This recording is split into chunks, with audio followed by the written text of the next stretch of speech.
অনেক দিনের ইচ্ছা ছিল রাজবলহাটে যাব। যেমন কথা তেমন কাজ। আমরা কয়েকজন বন্ধু মিলে চলে গেলাম রাজবলহাট। এই যে দেখছেন, আমার এক বন্ধু প্রসেনজিতের গাড়িতে আমরা বেরিয়ে পড়েছিলাম, 3জন ছিলাম। রাজবল্লভী মাকে দর্শন করব বলেই আমরা বেরিয়েছি। মা ভীষণ জাগ্রত, আগেও গেছি বেশ কয়েকবার, তার ভিডিও আগে ছেড়েছিলাম।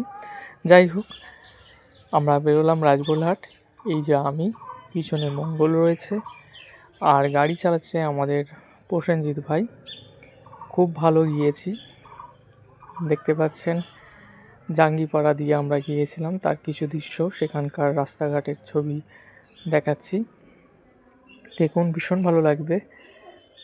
আর রাজবলহাটে প্রবেশ করছি আমরা মন্দিরের গেট, এটা দিয়ে আমরা প্রবেশ করলাম। পৌঁছে গেছি রাজবলহাট মেন গেট, সেটাকেও ক্রস করলাম। আর এই উল্টো দিকে ডালা রয়েছে, সেখান থেকে আমরা পুজোর সামগ্রী কিনেছিলাম। অবশেষে পৌঁছে গেলাম মায়ের মন্দিরে। আপনারা দেখতে পাচ্ছেন হুগলি জেলার শ্বেতকালী নামে পরিচিত রাজবল্লভী মাকে। এই যে দেখুন, মা রাজবল্লভী। জয় মা। সকলের মঙ্গল করো, এই প্রার্থনাই করি। সবাইকে ভালো রাখো, খুশিতে রাখো। প্রতিদিন অনেক মানুষ এখানে আসেন, প্রতিদিন ভোগ খাওয়ানো হয়। আসতে পারেন সকলেই। রাজবলহাটে নেবে পায়ে হাঁটে মাত্র 2 মিনিট চলে আসুন রাজবল্লভী দর্শনে। এবং মাকে স্মরণ করলে নাকি মনস্কামনা পূর্ণ হয়, এ কথাও কথিত রয়েছে। এবার একটু মন্দিরটা ঘুরিয়ে দেখাই।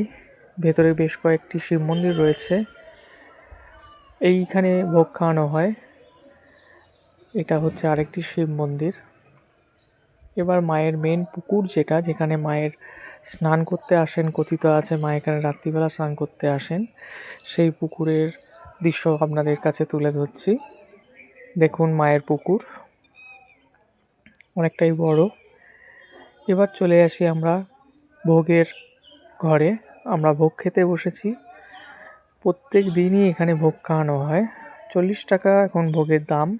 টিকিট কেটে নেবেন, ওখানেই পাওয়া যায়। খেতে বসেও টিকিট কাটা যায়। আমাদের ভোগ দেওয়া হয়েছিল ডাল ভাত।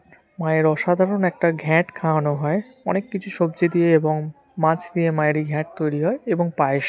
জয় মা।